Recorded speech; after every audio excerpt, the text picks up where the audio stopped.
Assalamualaikum warahmatullahi wabarakatuh. Kembali lagi bersama kami mahasiswa program studi bimbingan dan konseling Fakultas Ilmu Sosial dan Humaniora Universitas PGRI Sumatera Barat. Nah, pada kali ini kembali lagi bersama kami dalam mata kuliah Psikologi Konseling dengan dosen pengampu Bapak Richie Cardo MPD, yang pada kali ini kita akan membahas tentang pendekatan pengenalan kondisi klien dalam terapeutik. Dan yang akan menjelaskan materi pada kali ini adalah kelompok 4. Nah, perkenalkan, kami terdiri dari 4 anggota kelompok yang masing-masing bekerja sama untuk menyelesaikan tugas ini. Yang pertama yaitu saya sendiri, Helmi Risananda, dengan NPM 2202060007. Kemudian Afna dengan NPM 2202060024. Kemudian Gustin Azia dengan NPM 2202060003, dan yang terakhir ada Siva Sabila Zahra dengan NPM 2202060124. Nah, dalam materi hari ini kita akan membahas 3 pokok penting. Yang pertama yaitu orientasi pendekatan psikodinamika, yang kedua ada orientasi pendekatan teori self, dan yang ketiga ada orientasi pendekatan fenomenologi. Nah, yang pertama mari kita bahas tentang orientasi psikodinamika. Nah, yang pertama kita akan membahas tentang orientasi pendekatan psikodinamika. Pendekatan psikodinamika adalah salah satu aliran dalam psikologi yang berfokus pada pemahaman mendalam mengenai interaksi antara pikiran, perasaan, dan perilaku manusia. Jadi, psikodinamika ini fokus pada interaksi antara pikiran, perasaan, dan perilaku manusia. Psikodinamik ini dikembangkan oleh Bapak Sigmund Freud, ahli yang biasa kita kenal dengan Bapak Psikologi. Nah, dalam pendekatan psikodinamik ini, menurut Freud, semua teori dalam psikologi yang melihat fungsi manusia berdasarkan interaksi dorongan dan kekuatan dalam diri seseorang, terutama alam bawah sadar dan antara berbagai struktur kepribadian. Nah, jadi Freud mengangkat psikoanalisis klasik ini berdasarkan hasil dari terapi yang ia lakukan bersama dengan pasiennya yang mengalami depresi dan gangguan terkait dengan kecemasan. Nah, teman-teman, ada beberapa hal penting yang perlu kita bahas dalam pendekatan psikodinamik ini. Yang pertama itu tentang pentingnya pikiran bawah sadar. Pikiran bawah sadar yang dalam teori psikodinamik ini adalah bagian pikiran yang berisi hal-hal yang tidak kita sadari seperti perasaan, pikiran, dorongan, dan ingatan. Menurut Sigmund Freud, alam bawah sadar itu adalah sumber utama perilaku manusia. Seperti gunung es, bagian terpenting dari pikiran adalah bagian yang tidak dapat terlihat. Jadi, Freud itu menggambarkan pikiran alam bawah sadar kita itu seperti gunung es, di mana bagian gunung es yang terlihat di atas permukaan air itu melambangkan kesadaran mencakup pikiran, perasaan, dan pengalaman yang kita sadari. Sedangkan bagian gunung es yang terendam itu bagian permukaan air yang melambangkan maksudnya gunung es yang berada di bawah permukaan air itu melambangkan alam bawah sadar yang berisi pikiran, perasaan, dorongan, dan ingatan yang tidak dapat kita sadari yang secara sadar. Itu berisi tentang dorongan dasar, kemudian ingatan-ingatan kita yang tertekan, baik itu hal-hal yang menyakitkan mungkin atau traumatis, kemudian ikatan mekanisme pertahanan. Salah satu contoh dari Freud itu yang tentang pikiran bawah alam sadar kita itu tentang mimpi. Mimpi adalah salah satu contoh dari pikiran bawah alam sadar. Kemudian Freud juga membahas tentang pentingnya pengalaman awal. Nah, pentingnya pengalaman awal. Teori psikodinamik menyatakan bahwa kejadian di masa kanak-kanak kita mempunyai pengaruh yang signifikan terhadap kehidupan kita saat dewasa dan membentuk kepribadian. Jadi, Freud menjelaskan bahwa Pengalaman masa kanak-kanak itu baik positif maupun negatif dapat meninggalkan jejak yang mendalam pada alam bawah sadar kita, membentuk cara kita memandang dunia, berinteraksi dengan orang lain, dan menghadapi tantangan hidup. Contohnya di sini ada pola hubungan orang tua, pengalaman awal dengan orang tua yang terdekat membentuk pola hubungan kita dengan orang lain di masa depan. Misalnya anak yang dibesarkan dari keluarga yang penuh kasih sayang dan perhatian, itu mungkin lebih mudah untuk membangun hubungan yang sehat dan stabil, sementara anak yang dibesarkan dalam keluarga yang penuh konflik dan ketidakstabilan mungkin lebih rentan mengalami kesulitan dalam membangun hubungan. Jadi pengalaman awal itu sangat berpengaruh terhadap kehidupan kita di masa depan. Kemudian ada determinisme psikis. Teori psikodinamik bersifat sangat determinisme. Ini sangat bahwa tindakan kita itu dipengaruhi oleh kejadian masa lalu. Memandang perilaku kita sepenuhnya disebabkan oleh dorongan emosional bawah sadar yang berada di luar kendali kita. Jadi, kemudian teori psikodinamika ini ada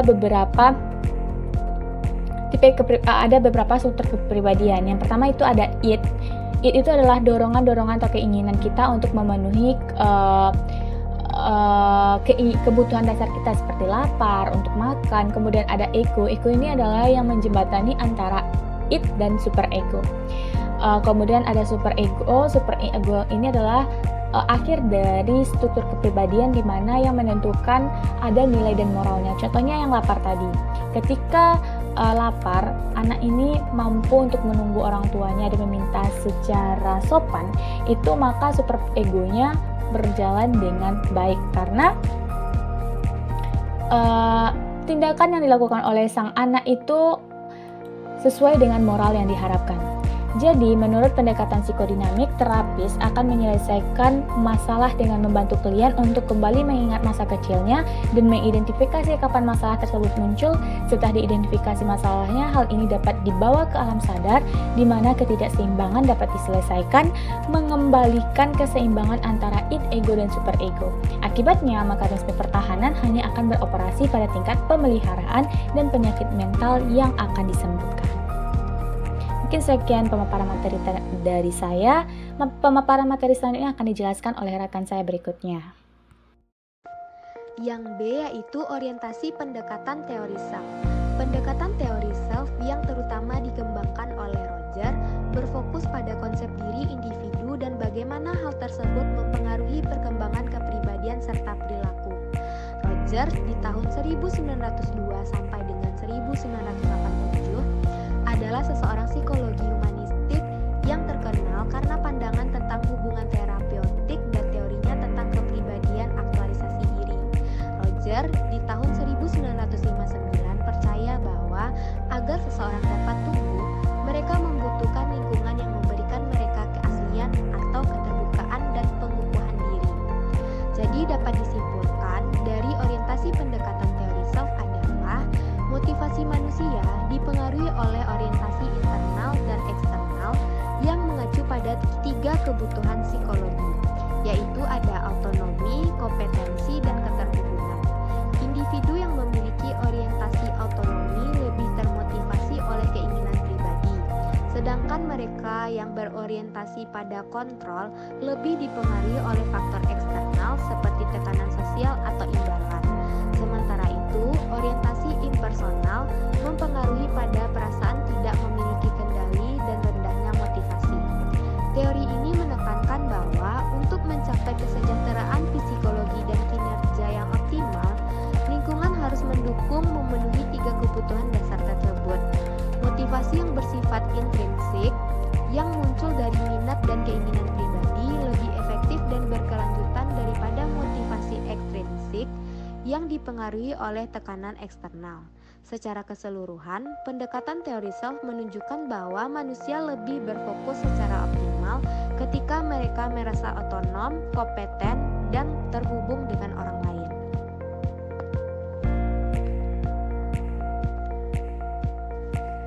Terapi berpusat pada orang.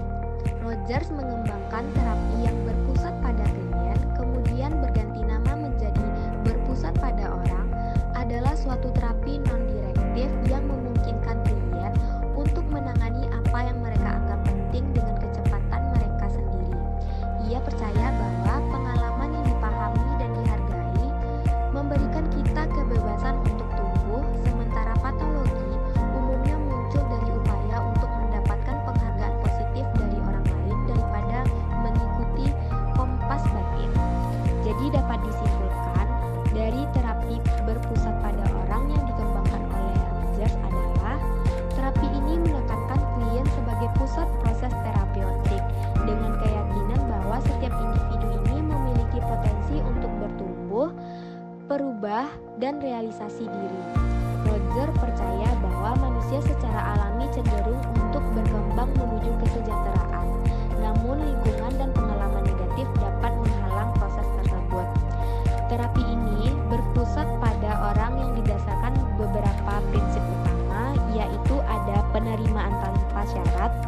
yaitu terapis harus menerima klien tanpa syarat, tanpa menghakimi, sehingga klien merasa aman untuk mengekspresikan dirinya sendiri dan juga bebas. Yang kedua ada empati, di mana terapis harus memahami perasaan dan perspektif klien dari sudut pandang mereka, memberikan dukungan sosial yang tulus. Yang ketiga ada kongruensi, di mana terapis harus jujur, otentik dan terbuka dalam interaksinya dengan klien. Tujuan dari terapi ini adalah untuk membantu klien mencapai aktualisasi diri, yaitu keadaan di mana individu bisa menjalani kehidupan yang otentik, menerima dirinya sendiri, dan berfungsi secara optimal. Terapi ini berfokus pada pemberdayaan klien dengan keyakinan bahwa klien sendiri adalah ahli atas hidupnya dan mampu menemukan solusi untuk masalah dengan dukungan yang tepat. Pengembangan kepribadian. Inti dari teori kepribadian Roger adalah gagasan tentang diri atau konsep diri. Konsep diri adalah seperangkat persepsi dan keyakinan yang terorganisir dan konsisten tentang diri sendiri. Konsep diri mencakup 3 komponen. Yang pertama ada harga diri atau self-esteem. Ini adalah penilaian atau penghargaan seseorang terhadap dirinya sendiri. Tingkat harga diri seseorang mencerminkan seberapa besar ia menghargai dirinya, apakah merasa berharga, percaya diri, atau sebaliknya merasa rendah diri. Harga diri yang positif berkaitan dengan kesejahteraan psikologi yang baik, sementara harga diri rendah dapat mempengaruhi pada perasaan tidak berharga atau ketidakpuasan. Yang kedua ada citra diri atau self-image. Citra diri menggambarkan bagaimana seseorang melihat dirinya sendiri secara keseluruhan, baik secara fisik, emosional maupun sosial. Ini mencakup persepsi tentang penampilan, kemampuan, serta peran dalam kehidupan. Citra diri dipengaruhi oleh pengalaman, interaksi sosial, dan pandangan orang lain. Citra diri yang positif biasanya berhubungan dengan rasa percaya diri, sementara citra diri yang negatif dapat menyebabkan kerugian diri. Yang ketiga ada diri ideal atau ideal self, di mana diri ideal adalah gambaran tentang siapa atau seperti apa seseorang ingin menjadi.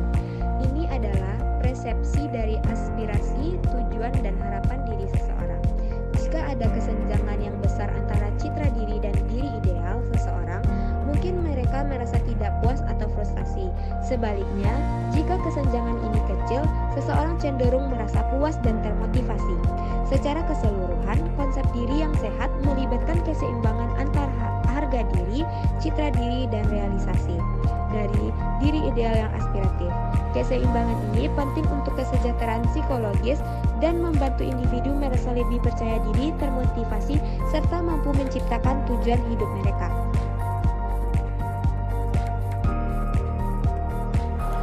Menurut Carl Rogers 1959, seseorang dengan harga diri yang tinggi yaitu memiliki kepercayaan diri dan perasaan positif terhadap dirinya sendiri, menghadapi tantangan dalam hidup, menerima kegagalan dan ketidakbahagiaan pada saat-saat tertentu, dan terbuka terhadap orang lain. Seseorang dengan harga diri rendah mungkin menghindari tantangan dalam hidup, tidak menerima kenyataan bahwa hidup terkadang bisa menyakiti dan tidak bahagia, dan akan bersikap defensi dan waspada terhadap orang lain. Rogers percaya bahwa perasaan harga diri terbentuk sejak masa kanak-kanak dan terbentuk dari interaksi anak dengan ibu dan ayah. Seiring bertambahnya usia anak, interaksi dengan orang-orang terdekat akan mempengaruhi perasaan harga diri. Rogers percaya bahwa kita perlu dipandang positif oleh orang lain. Kita perlu merasa dihargai, dihormati, diperlakukan dengan kasih sayang, dan dicintai. Yang ketiga yaitu penghormatan positif terkait dengan bagaimana orang lain menilai dan menghakimi kita dalam berinteraksi sosial. Rogers membuat perbedaan antara penghormatan positif tanpa syarat dan penghormatan positif tanpa syarat. Penghargaan positif tanpa syarat. Penghargaan positif tanpa syarat adalah saat orang tua, orang terdekat, dan terapi humanis menerima dan mencintai seseorang apa adanya dan menjauhi segala bentuk penghakiman atau kritikan. Misalnya, dalam terapi hal ini dapat menggantikan kurangnya penghargaan positif tanpa syarat yang mungkin dialami klien di masa kanak-kanak dan meningkatkan harga diri yang lebih sehat. Konsekuensi dan penghargaan positif tanpa syarat adalah bahwa orang tersebut merasa bebas untuk mencoba berbagai hal dan melakukan kesalahan meskipun hal ini terkadang dapat memperburuk keadaan. Orang-orang yang mampu mengaktualisasikan diri lebih mungkin menerima penghargaan positif tanpa syarat dari orang lain, terutama orang tua mereka di masa kanak-kanak. Contohnya, penghargaan positif tanpa syarat dalam konseling melibatkan konselor yang mempertahankan sikap tidak menghakimi bahkan ketika klien menunjukkan perilaku yang salah secara moral atau berbahaya bagi kesehatan atau kesejahteraan mereka. Penghargaan positif bersyarat. Penghargaan positif bersyarat adalah konsep dalam psikologi yang merujuk pada ekspresi penerimaan dan persetujuan oleh orang lain. Seringkali orang tua atau pengasuh hanya ketika seseorang individu memperlakukan dengan cara tertentu yang dapat diterima atau disetujui. Dengan kata lain, penghargaan, cinta atau menerima positif ini didasarkan secara kondisional pada perilaku, sikap, atau pandangan individu yang selaras dengan apa yang diharapkan atau dihargai oleh orang lain yang memberikan penghargaan tersebut. Menurut Rogers, penghargaan positif bersyarat di masa kanak-kanak dapat mengarah pada kondisi harga diri di masa dewasa, yang mana harga diri dan nilai diri seseorang mungkin sangat bergantung pada pemenuhan standar atau kesesuaian dan ketidaksesuaian. Diri ideal seseorang mungkin tidak sesuai dengan apa yang sebenarnya terjadi dalam hidup dan pengalaman orang tersebut. Oleh karena itu, mungkin ada perbedaan antara diri ideal seseorang dan pengalaman aktualnya. Ini disebut ketidaksesuaian. Jika jati diri ideal seseorang dan pengalaman aktualnya konsisten atau sangat mirip, maka akan terjadi keadaan kongruensi. Jarang sekali, bahkan mungkin tidak pernah, keadaan kongruensi tetap terjadi. Semua orang mengalami sejumlah ketidakkongruensian. Perkembangan keselarasan tergantung pada penghargaan positif tanpa syarat. Aktualisasi diri. Menurut Rogers, orang yang hanya dapat mengaktualisasikan diri jika mereka memiliki pandangan positif terhadap diri mereka sendiri atau penghargaan diri yang positif. Jadi di sini cara seseorang melihat dirinya sendiri sangat mempengaruhi kemampuan mereka untuk berkembang dan mencapai puncak potensinya. Contohnya, seorang pengusaha yang percaya bahwa dia mampu menjalankan bisnisnya dengan baik akan lebih berani mengambil risiko, berinovasi, dan menghadapi tantangan yang akhirnya dapat membawa kesuksesan. Yang kedua, aktualisasi diri hanya mungkin terjadi jika ada kesesuaian antara cara individu memandang dirinya sendiri dan jati dirinya yang ideal, yaitu cara yang mereka inginkan atau anggap seharusnya. Jika ada kesenjangan besar antara kedua konsep ini, perasaan negatif tentang harga diri akan muncul yang akan membuat aktualisasi diri tidak mungkin terjadi. Orientasi pendekatan fenomenologi. Pendekatan fenomenologi adalah suatu metode yang digunakan dalam psikologi dan ilmu sosial untuk memahami pengalaman manusia dari perspektif subjektif. Pendekatan ini berfokus pada bagaimana individu mengalami dan memberi makna terhadap dunia di sekitar mereka tanpa terdistorsi oleh asumsi atau teori yang ada. Ini berarti peneliti berusaha memahami bagaimana individu merasakan, berpikir, dan memberi makna pada situasi dan peristiwa tertentu. Prinsip utama fenomenologi yang pertama itu intentionality, yaitu merujuk pada ide bahwa kesadaran selalu diarahkan pada sesuatu, yaitu setiap pengalaman atau pemikiran memiliki objek atau fokus. Contohnya, saat seseorang merasa bahagia, perasaan itu selalu terkait dengan sesuatu yang spesifik seperti kenangan atau situasi tertentu. Yang kedua, deskripsi fenomenologis, yaitu berproses mengungkapkan dan menggambarkan pengalaman subjektif tanpa menafsirkan atau menganalisisnya berdasarkan teori atau asumsi yang ada.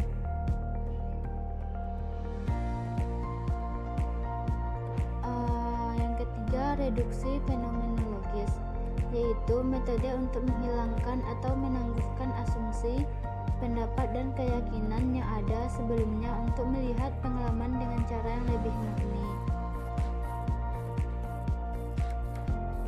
Yang ketiga itu metode dalam pendekatan fenomenologi.